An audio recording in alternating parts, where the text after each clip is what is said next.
وہ وظیفہ ملتا ہے اس کو بھائی، اور اب وہ وظیفہ لے کے نا تو اب وہ یوتھیاپا وہاں سے اس کی کمیونیکیشن کرتا ہے، وہ اس کا ابلاغ کرتا ہے یوتھیاپے کا.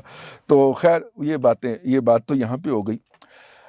گزشتہ دنوں ہمارے جو محسن نقوی صاحب ہیں، بڑے شفیق آدمی ہیں، بڑے شفیق، ہم سے تو چھوٹے ہی ہیں لیکن شفیق آدمی ہیں، جب بھی مل جائیں بڑی محبت اور شفقت سے ملتے ہیں، اور میرا مطلب ہے میزبانی کیے بغیر نہیں جانے دیتے اپنے دفتر سے.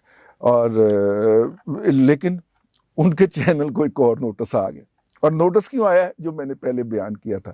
اسحاق ڈار صاحب کا انٹرویو کر لیا جی انہوں نے ان کے چینل نے، اور یہ ان کا چینل ہے 24 سٹی 41 اور 42 اور اس طرح کے جو لوکل سٹیز کے چینل ہیں وہ چلاتے ہیں. بڑا اچھا بہت بڑا گروپ ہے میڈیا انڈسٹری کا. اخبار بھی نکالتے ہیں، سٹی 42 کے نام سے اخبار نکالتے ہیں لاہور سے.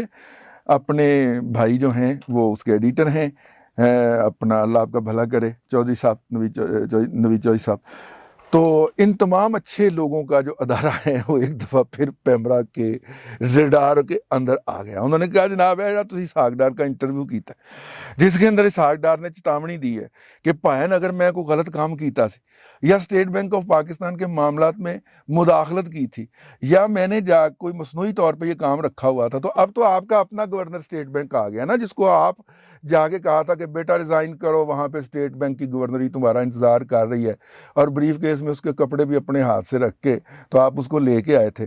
تو بھائی انہوں نے کہو کہ کٹ مارے کہ اے ویکھو جی 2 نمبری کر کے گیا جے اسحاق ڈار.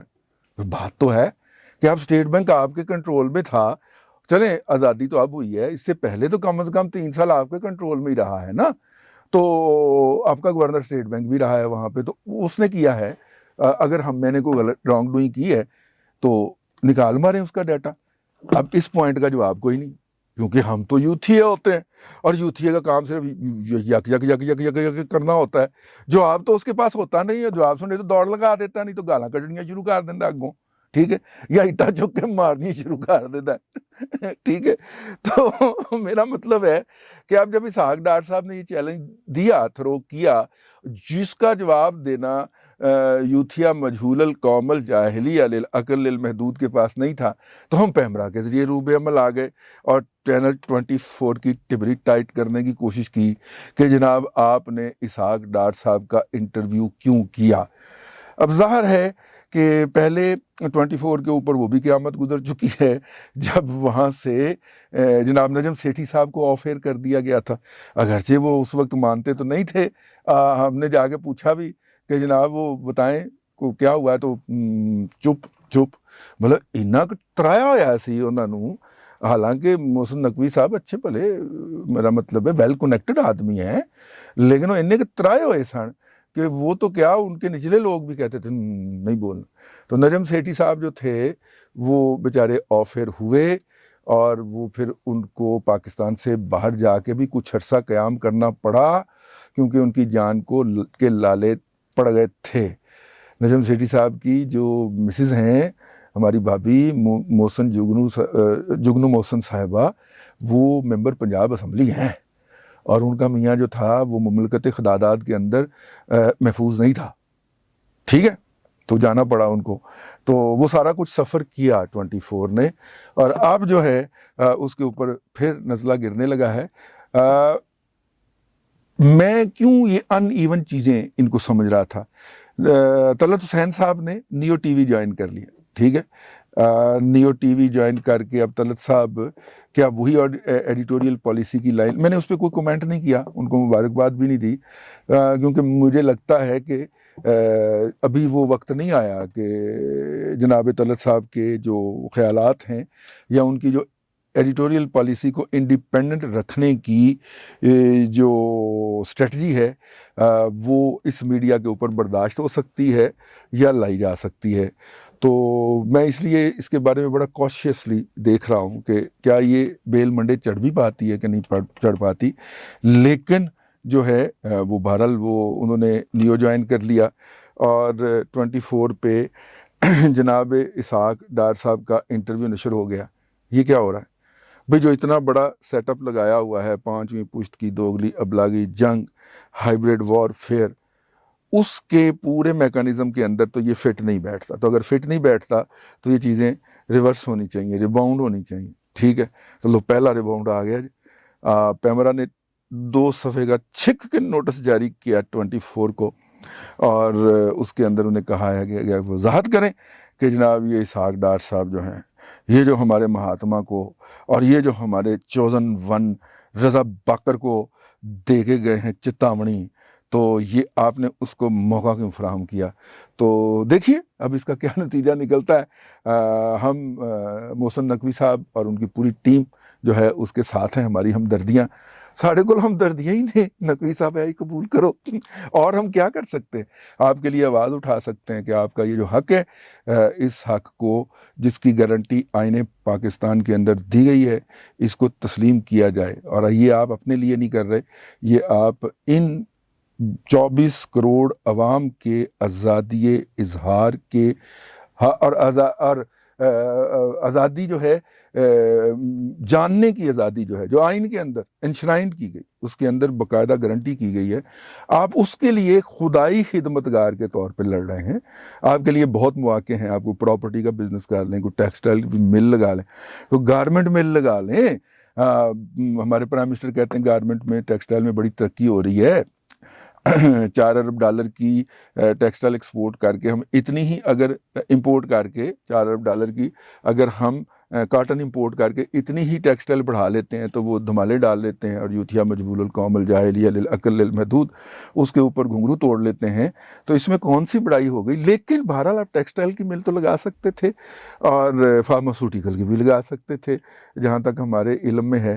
لیکن اگر آپ نے میڈیا کو چوز کیا ہے تو اس کی وجہ آپ کی کوئی ذاتی کمٹمنٹ بھی ہو سکتی ہے, اور اس یہاں کے لوگوں کے اس حق کے لیے لڑنے کا جذبہ بھی ہو سکتا ہے. بہرحال ہماری تمام ہمدردیاں سٹی 42 کا جو گروپ ہے, چینل 24 بھی انہی کا ہے, ان کے ساتھ ہیں.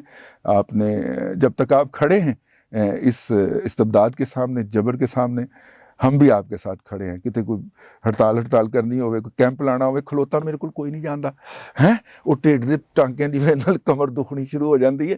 کہیں بیٹھ کے آپ نے بھوک ہڑتال کرنی ہو تو ہم روزہ رکھ کے آ جائیں گے وہاں پہ, اور سارا دن آپ کے اس کیمپ میں بیٹھ کے کچھ نہیں کھائیں گے. حالات بدلے نہیں ہیں, اداروں کی پالیسیاں نہیں بدلا کرتی, لوگ بدل جاتے ہیں. اللہ آپ کو آسانیاں عطا کرے اور آسانیاں خلق خدا میں تقسیم کرنے کی توفیق عطا کرے.